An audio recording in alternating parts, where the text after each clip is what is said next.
ஒவ்வொரு வருஷமும் lakhs of students NEET clear பண்றாங்க. But only a very few get an MBBS seat in India. High competition and very expensive private colleges students ரொம்பவே confuse பண்ணுது. So MBBS in India or MBBS abroad? ஒரு சின்ன comparison பார்த்துடலாம். Coming to fees, இந்தியால government colleges are much more affordable. ஆனா private colleges அப்படின்னு பார்த்தீங்கன்னா per year roughly 12 to 25 lakhs ஆயிடும். So total cost is around 1 to 1.5 crores. Abroad, countries like Georgia, Russia, Uzbekistan, 3 to 6 lakhs per year ஆகுது. So total cost is around 15 to 35 lakhs including hostel fees.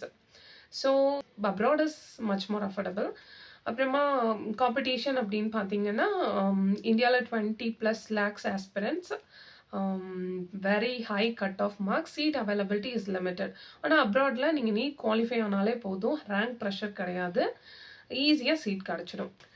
Coming to duration, India 5.5 years, abroad 5 to 6 years, including internship. So honestly, there is not much difference.